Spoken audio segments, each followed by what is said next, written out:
Hi hello friends, welcome to my channel. ఈరోజు వీడియోలో snack recipe cut మిర్చి బజ్జీ ఎలా తయారు చేసుకోవాలో చూద్దాం. కట్ మిర్చి బజ్జీ తయారు చేసుకోవడం కోసం ఒక బౌల్ తీసుకొని అందులో 1 కప్పు శనగపిండి వేసుకోవాలి. తర్వాత టేస్ట్కి సరిపడా సాల్టు, అలాగే 1 స్పూను వాము, తర్వాత 1 చిటికెడు వంట సోడా వేసుకోవాలి. ఇలా వేసుకున్న తర్వాత స్పూన్తో ఒకసారి బాగా కలుపుకోవాలి. ఇలా కలుపుకున్న ఈ పిండిలో కొంచెం కొంచెం వాటర్ యాడ్ చేసుకుంటూ పిండిని జారుడుగా కలుపుకోవాలి. మరీ జారుడుగా కాకుండా అలా అని గట్టిగా కాకుండా ఇలా వీడియోలో చూపించిన విధంగా కలుపుకోవాలి. పిండిని ఇలా కలుపుకున్న తర్వాత దీన్ని పక్కన పెట్టుకొని ఇప్పుడు మిర్చి బజ్జీని శుభ్రంగా కడుక్కొని వాటికి తొడిమలు ఉంటాయి కదా, అవి తీసుకొని తడి లేకుండా ఆరబెట్టుకోవాలి.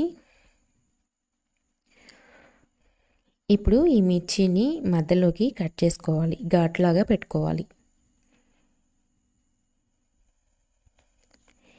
అన్నిటికీ కూడా ఈ విధంగానే ఘాట్లాగా పెట్టుకోవాలి. వీటికి ఇలా ఘాటు పెట్టుకునేటప్పుడే పక్కన స్టవ్ మీద డీప్ ఫ్రై కోసం ఆయిల్ పెట్టుకుంటే అది హీట్ అవుతూ ఉంటుంది. ఇలా అన్నిటికీ ఘాటు పెట్టుకున్న తర్వాత వీటిని ముందుగా కలిపి పెట్టుకున్న శనగపిండి ఉంది కదా, ఆ పిండిలో ఈ మిర్చీలు అనేటివి ఇలా అన్ని వైపులకి శనగపిండి అంటేలాగా ముంచుకొని హీట్ అయిన ఆయిల్లో వేసి డీప్ ఫ్రై చేసుకోవాలి. ఫ్రై చేసుకునేటప్పుడు లో ఫ్లేమ్లో పెట్టుకొని చేసుకోవాలి. వీటిని ఎక్కువసేపు గోల్డ్ కలర్ వచ్చేంత వరకు వేయించుకొని అవసరం లేదు. లైట్గా కొద్దిగా ఒక 3 నిమిషాలు ఆయిల్లో హీట్ చేసిన తర్వాత తీసేసి పక్కన ఒక ప్లేట్లో పెట్టుకోవాలి.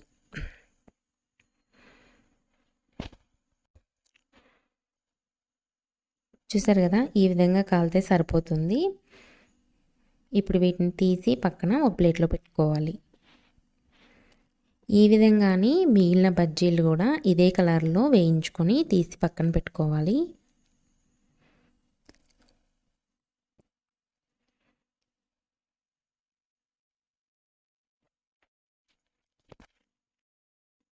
ఇప్పుడు అన్నీ ఇలా ఫ్రై చేసుకున్న తర్వాత వీటిని ఒక్కొక్క బజ్జీని ఒక 4 ముక్కలుగా కట్ చేసుకోవాలి. ఒక అంగుళం సైజులో ఒక్కొక్క బజ్జీని 4 ముక్కలుగా కట్ చేసుకోవాలి. ఇలా అన్నీ కట్ చేసుకున్న తర్వాత మళ్ళీ వీటిని ఆయిల్లో వేసుకొని ఫ్రై చేసుకోవాలి. ఇప్పుడు సెకండ్ టైం ఫ్రై చేసుకునేటప్పుడు వీటిని బాగా కాలనివ్వాలి. గోల్డ్ కలర్లో వచ్చేంత వరకు ఫ్రై చేసుకోవాలి. చూసారు కదా, ఈ విధంగా కట్ చేసుకున్న వీటిని ఇప్పుడు మళ్ళీ ఆయిల్లో వేసుకొని సెకండ్ టైము మళ్ళీ ఫ్రై చేసుకోవాలి.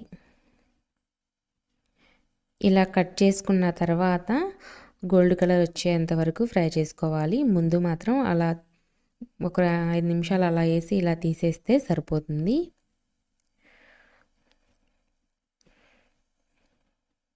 ఇలా అన్నిటినీ ఫ్రై చేసుకున్న తర్వాత వీటన్నిటినీ కూడా ఒక పెద్ద గిన్నెలో వేసుకోవాలి. ఒక గిన్నెలో వేసుకొని సన్నగా తరిగి పెట్టుకున్న ఉల్లిపాయలు, అలాగే సన్నగా తరిగి పెట్టుకున్న కొత్తిమీర, కొద్దిగా నిమ్మరసము, పైన కొంచెం కారం చల్లుకొని బాగా కలుపుకొని ఈవినింగ్ టైంలో టీ టైంలో ఇవి చేసుకొని తింటే సూపర్గా ఉంటుంది. టేస్ట్ కూడా అదిరిపోతుంది. మామూలు బజ్జీల కన్నా కూడా ఇలా కట్ మిర్చి బజ్జీ చేసుకుంటే టేస్ట్ సూపర్గా ఉంటుంది. ఈ వీడియో మీకు నచ్చితే తప్పకుండా లైక్ చేయండి. అలాగే ఇలాంటి మరిన్ని వీడియోస్ కోసం మన ఛానల్ని సబ్స్క్రైబ్ చేసుకోవటం మాత్రం మర్చిపోవద్దు. అలాగే ఇన్స్టాలో కూడా నన్ను ఫాలో అవ్వండి. ఇన్స్టా లింక్ అనేది కింద డిస్క్రిప్షన్లో ఇస్తాను, తప్పకుండా చెక్ చేయండి. మరో కొత్త వీడియోతో మీ ముందుంటాను. అంతవరకు బాయ్.